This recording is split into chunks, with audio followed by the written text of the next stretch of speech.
All right, everybody, welcome back to the Welcome to the World of Sports podcast, man. It's been so long since we've been here with y'all. I know we took some time off, you heard me, to get back, back into it and, deal with stuff in our personal lives. But, the dynamic duo is back, me and Braxton. You may know that we missing one that has been on, recent episodes, Eddie. We just want to say thank you to him for, stopping by for some of these episodes and, giving his knowledge. But now he's on the bigger and better things at ESPN, so we wish him nothing the best.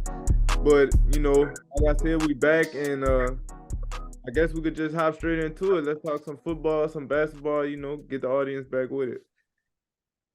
Yeah, so like the NFL season has been crazy already to start. I mean, it's been 11 weeks in.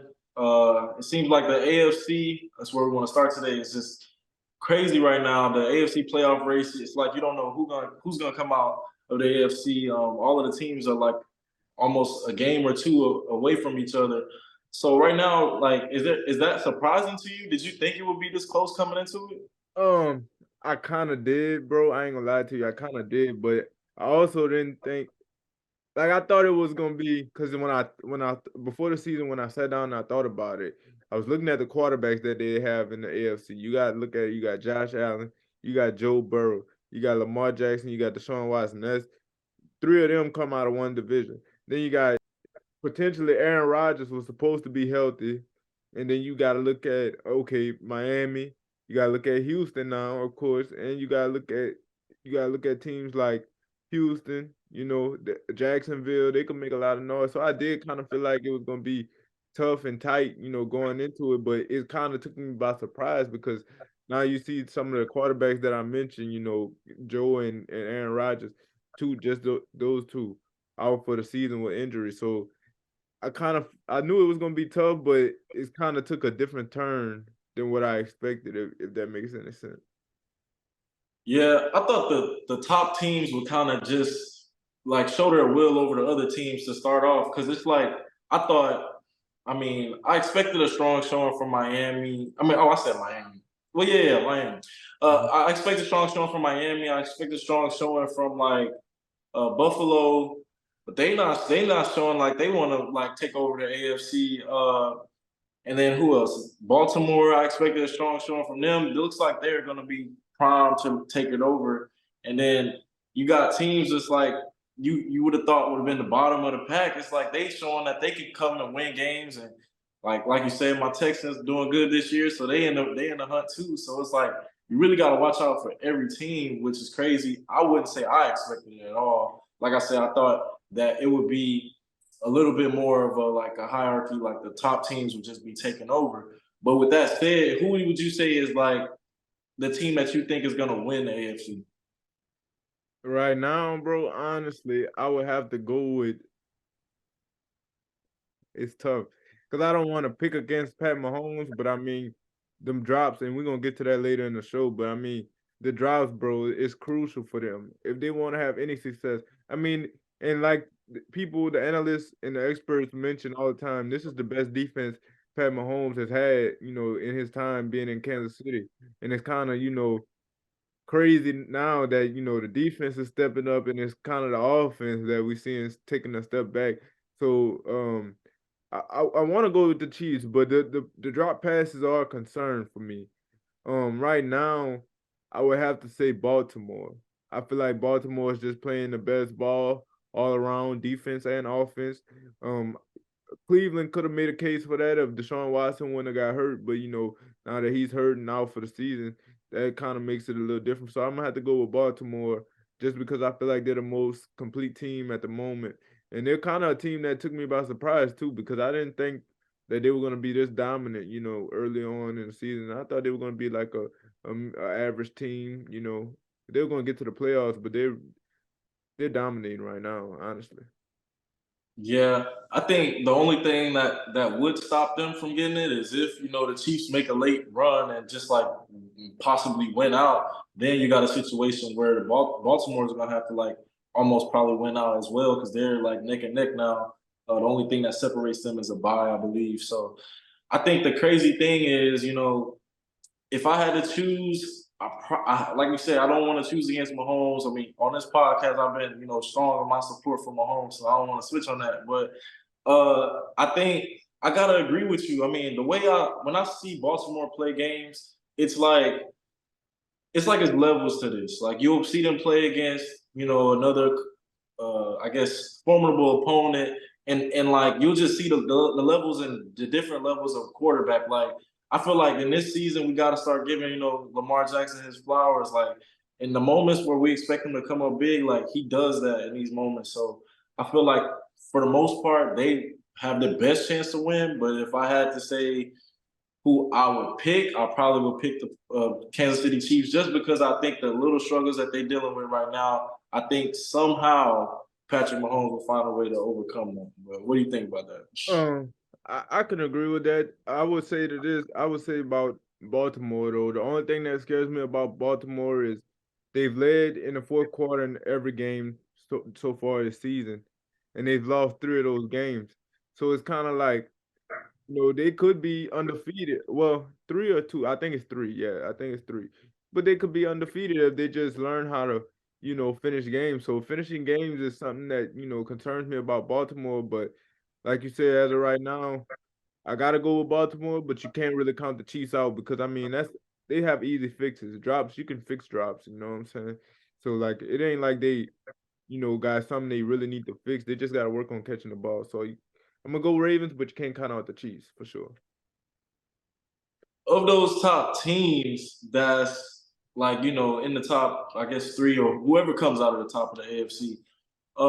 Who is the team that you would say like that sneaks into the playoff that you for sure would not want to play in the first round if you're number one?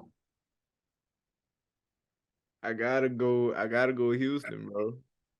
I gotta go Houston. Just for the simple fact, CJ Stroud playing some of the best ball I've ever seen as from a rookie quarterback. Like, and it's kind of crazy because you see the difference between him and Bryce Young. And people are already starting to try to give up on Bryce Young, but they're not realizing the situation that Bryce Young is in. He's in a terrible situation. No O line. His best receiver is Adam Thielen. I mean, he's working with what he's got, but to talk about Stroud, I mean, I don't think anyone expected this. Honestly, I don't even think Texans fans expected him to be this good this early. So if I had to choose a team that would sneak in and I feel like nobody would want to play them, it would definitely be the Houston Texans. Yeah, I mean, I'm not gonna 100% disagree with you on that. I agree with that for the most part, but playing devil's advocate a little bit, I would say the funny thing is with Miami possibly winning that division, I know you you. might have Buffalo sneaking into that last spot, and it's like the number one seed will basically be playing like dang near a possible like number one seed. Like we know the potential of the Buffalo Bills, so like we can't like deny that. But I mean, they have had their recent struggles, but that's definitely not a team you want to play in the first round. I mean, you're talking about you know just a team that can have that late spark and just like get it rolling towards the end of the year. You don't want to play them when they're hot and rolling. So that's the team I definitely wouldn't want to play. But yeah, but moving on to the NFC, what's some things that you've seen in the NFC that's been interesting or Um, interesting? Detroit's number one on my list right now. Just to see that they're 8-2, and they're competing. Currently sitting second in the NFC. I thought Detroit was going to be good this year, but I didn't expect them to be 8-2 good. I mean, they made a massive jump, and you kind of could just like see the momentum that they've taken from the end of last season and kind of poured it into this season. And I think that's Dan Campbell and the Lions are a good story just because of the history with the Lions and them being bad for so long, and like now finally having a chance to go to the playoffs and possibly host a playoff game and get a playoff win. Probably, it's been that's probably gonna be their first playoff win since Megatron's been in that building. So it, I gotta say Detroit is a good story for me in the NFC. Of course my Saints. We got some issues and things we got to iron out, with the quarterback. I don't know how we're gonna do this with Derek Carr and Jameis Winston. I feel like Carr Carr's just not on the same page with the receivers, and then I feel like if we put Jameis out there, bro, like he's just ready to sling it no matter what. Like he don't care if he throw interceptions or not. So we got to figure that out. I feel like our offensive play calling is terrible as well.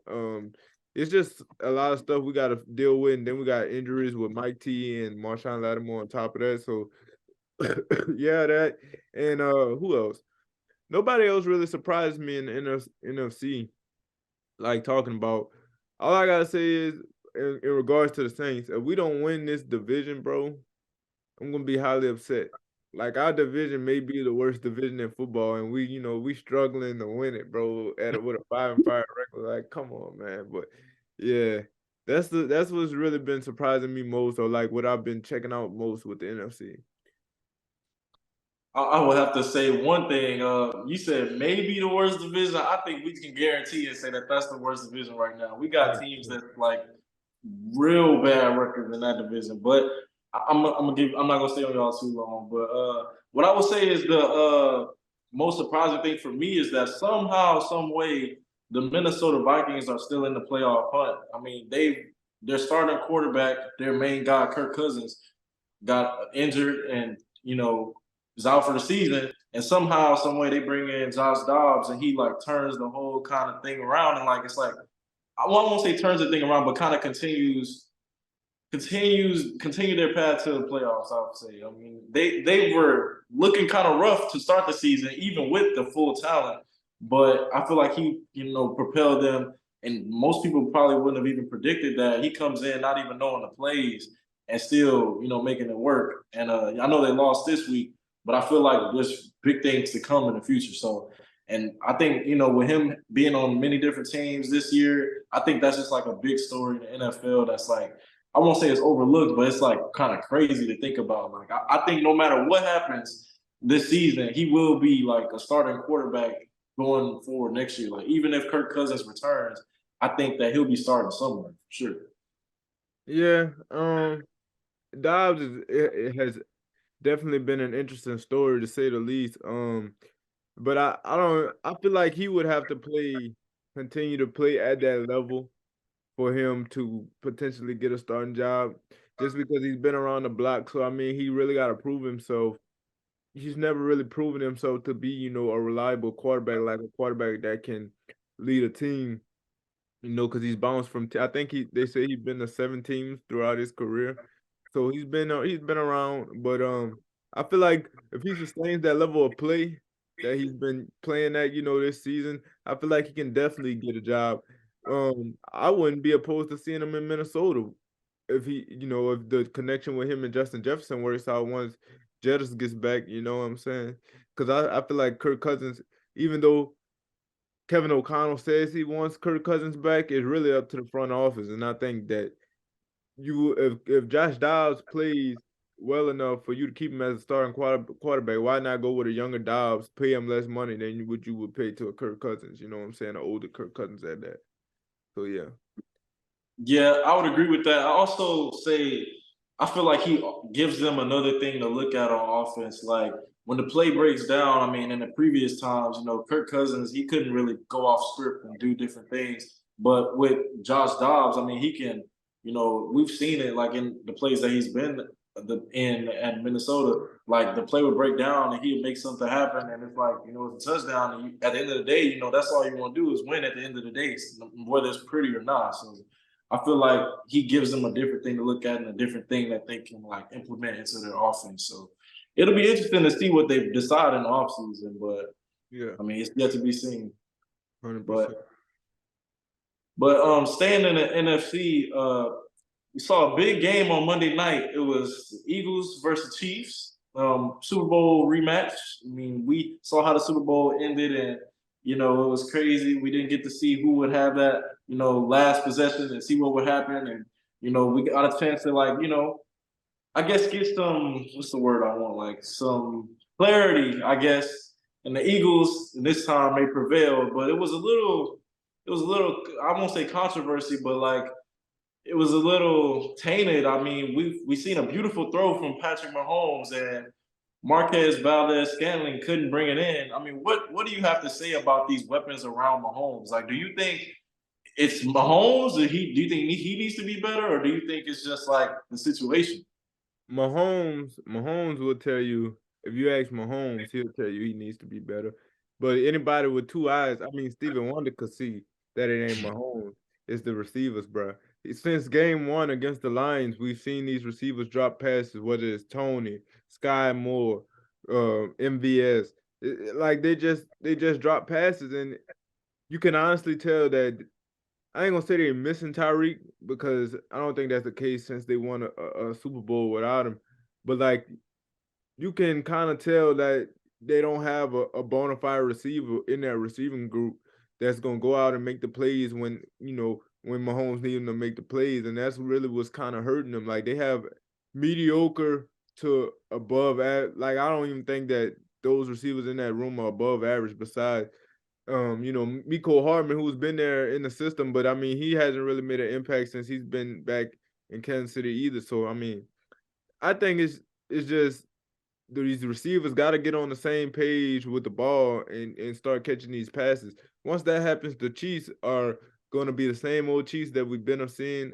I think that they could have possibly won that game Monday night if MVS would have caught that ball. But I mean, if it was a fifth, we'd all be drunk. So it's only, I guess we gotta live in hypotheticals. Yeah, I feel like another thing that people aren't so like looking at before we all get on Marquez Valdez Scantling, there were other people dropping passes yesterday. I mean, not yesterday, on Monday.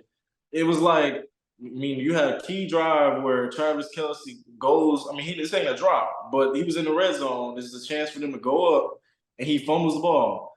And then on another drive, he misses he drops the ball on a third down. Now they went for it and got the first down, but I mean, it's just constant drive killers, you know what I'm saying?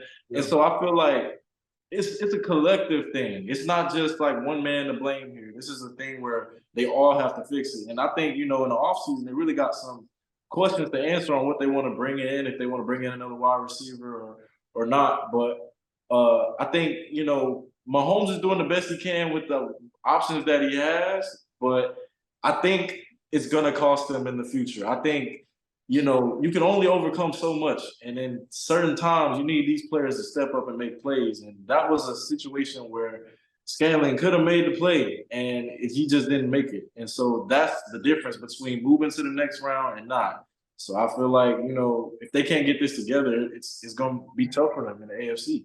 I really want I want this year to be the year that Pat Mahomes really gets tested.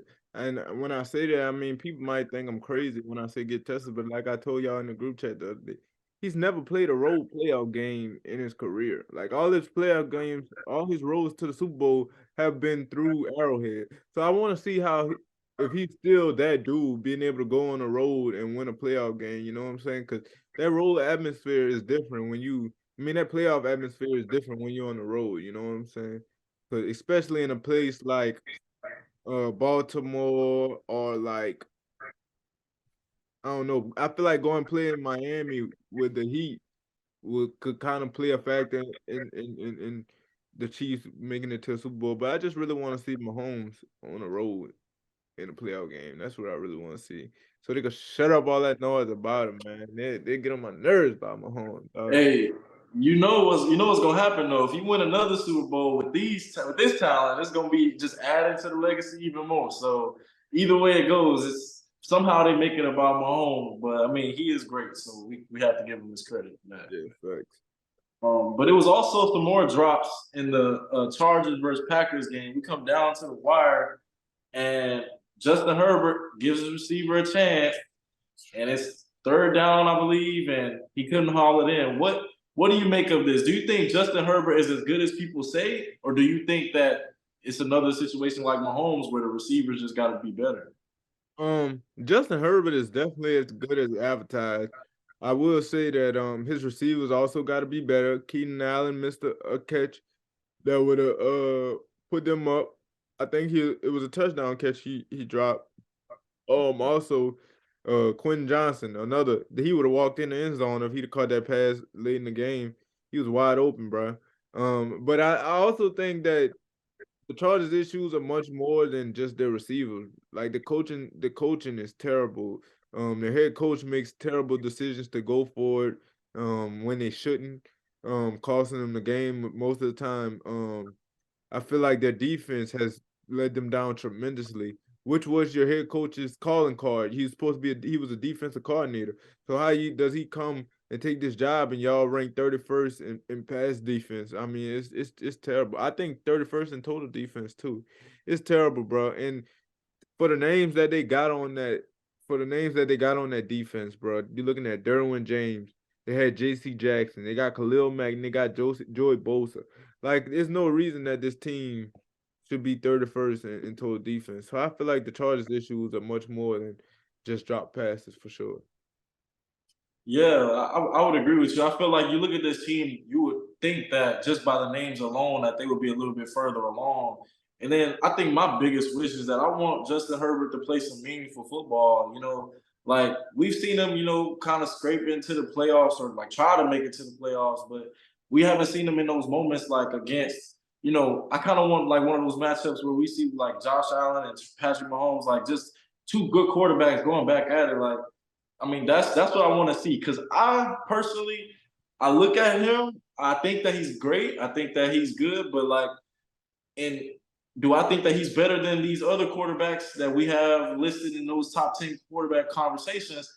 Is yet to be seen. I haven't seen it tested. I mean, it hasn't came out in those wins. That's what I'm saying. So like, I just want to know, how does he fare against these other guys? And we can't see it because they don't win enough games. Yeah. So I I don't mean, know. to be fair, he did blow a 27-point lead to Jacksonville. I mean, See, this is what I'm saying though. This is what I'm saying. Like this can't be dang. happening. You supposed to be top 10, top 12 quarterback, and you over here blowing leads in the playoffs up 27. Like that's ridiculous. Yeah, So yeah, it's you kind of know, terrible. but I think it all boils down to receivers, running. Everybody on the field has to step up. It's not just on one man. It's not just on the quarterback. I know on a day-to-day basis in the NFL, fan bases they love to blame the quarterback. Everything is on the quarterback, but it's not on the quarterback. It's a whole team sport. 11 men on the field. So I think everybody has to step it up. But Yeah, yeah. facts. Speaking of stepping it up, the MVP race is it's a lot of different people who could take the throne in that situation. A name that's been thrown around a lot. My boy CJ Stroud. Y'all know I'm happy about that. I'm just gonna go off and say this. I'm a big Texas fan. I'm shocked. I wanted Bryce Young in the beginning. I'm not gonna lie. I'm gonna be 100%. I wanted Bryce Young because I did not have faith in our own line to block for him the way that I thought they needed to. And in the moments that I seen Bryce Young in college, I mean, he was a great improviser. He looked like, he could just make anything happen. And I wanted that type of star power on my team. But when, CJ got the starting job, the first 2 weeks it was crazy, but he's a rookie at that point. So, you got to give him some grace. But ever since then, ever since about game 3, it's just like he been learning like quick. Like it hasn't been like any step backs or nothing like that. And to see him putting up the numbers that he is, some stuff that we haven't seen almost ever, it's like record-breaking numbers. It's crazy. And like the whole culture around the whole team is just so much different. I credit some of that to D'Amico Ryans, but I think when we talk about valuable, we were not predicted to be in no playoff hunt, no none of that. And this man literally carried us from the bottom all the way to, I'm not gonna say the top, but I will say in contention for anything. I want a playoff game, that's what I want. But that to me is value. But what do you think? I mean, it's other names. What do you think? Um, Honestly, I feel like this year's MVP race is kind of weak. Honestly, I mean, ain't nobody really putting up no miraculous numbers. You know what I'm saying? I just seen someone on Twitter the other day. Drew Brees lost the MVP race in a year where he threw 46 touchdowns, and Jalen Hurts just came off a game where he didn't even throw for 200 yards, and he's still the MVP favorite. I mean, that's kind of crazy. I feel like the MVP race has been lackluster. I will say this about CJ though. I feel like if y'all start to win more games, people, because I mean they're throwing his name out there now, but I feel like if y'all win more games consistently or go like on a little win streak, people will start taking him more seriously, his name more seriously.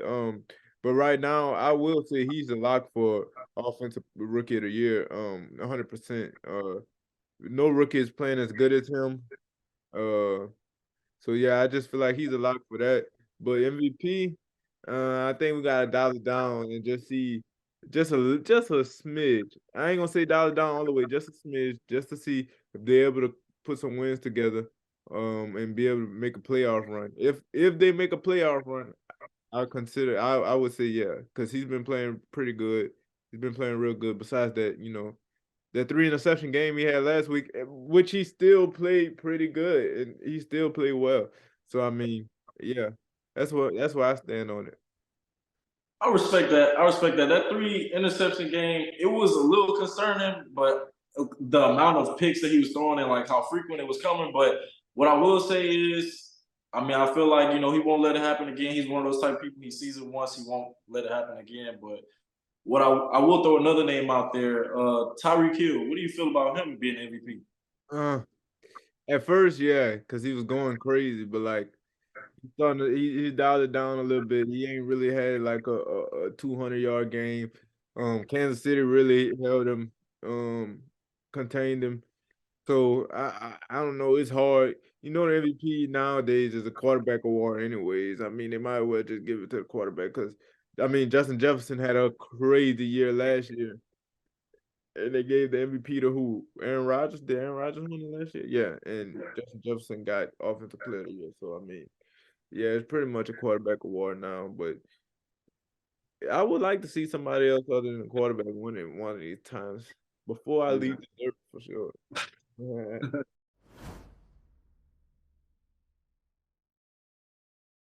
All right, so welcome back to the Welcome to the World of Sports podcast. We talked about NFL action. Now it's time to talk about the NBA season. It's back, and it's new and improved. I mean, we got a whole new addition to the league. So we got this new thing called play-in tournaments, and it's got a whole new look to it. John, what you been thinking about it so far? I think that the play-in tournament has been great. Just for the simple fact is you're seeing more competitive play between the players, knowing that they're fighting for that 500,000. I think that it's going to be great for the league in years to come, just because it's going to make the regular season more competitive, make guys take the regular season more serious. So I feel like it's been great so far, just seeing all the competitive games and seeing the defense that's being played, just because these guys want a shot at an extra 500,000. You know what I mean? Yeah, I know last year it came to a point throughout the 82 game season where it was like, you knew games was on, but it would be like, do I really want to just turn on my TV and just watch one random ass game or random game, on a random night? But the thing is now, it's got a whole new incentive to it. It's like you got teams competing for a higher chance of making an extra. We say 500,000, I believe, yeah. And so, I don't know about y'all, but if y'all give me a chance to make 500,000, I'm gonna compete too. So, I think it's cool. I think I also like that. It gives people a reason to play throughout the whole game because the more points you get, it kind of helps you in the standings as well. So, like what used to be meaningless basketball, towards the end of the game, people are still competing. So I think that's cool too. I also like the new look of it. I think the fact that the courts. At first, it threw me off because I was like, "What is this going on? I can't even focus on the game." But I'm growing. I'm growing into it, because it should look a little different. Like it should look like it's a new thing. It should grab the viewers' attention and let them know, no, this isn't just regular NBA basketball. This is like something on the line. So I see why they did it, but it just took me some time to get used to. What you think? Yeah. The chords, I don't know. I'm still in the middle about the chords. Some of them look good, some of them are just absolutely horrible. Like the Pelicans. I feel like the Pelicans is just that's tough, man. They should have did us a little better, with the hometown. I get we trying to go for the voodoo look, you know what I'm saying? But that chord is tough, man. I don't really like it. Like talking about who got a good chord that I liked so far. I thought Utah had a nice court. Yeah. There's the all purple look. I Yeah. like that. San Antonio, I like the San Antonio score too. with the with their how they constructed theirs. I like their court, but I want to ask you something a little off topic with the in season tournament. I know we didn't talk about this much, but how you feel about the Draymond, the Draymond issue that went on with him and Rudy Gobert? Like, you feel like did he deserve that suspension of 5 games, or do you feel like the league was a little too harsh on him? And do you feel like he kind of like overstepped his boundaries when he did that to Gobert? But I mean, you also got to take into account they did have some history. Like them two guys don't like each other. So I will say this before I hand it to you. I feel like Draymond kind of saw that as his opportunity to get at Gobert, because they don't really like each other. So him getting all in Clay face, Draymond like probably like, oh, I'm about to get this, I'm about to get this dude. This might be my only chance. So yeah, what was your thoughts on that? So I'm gonna be real.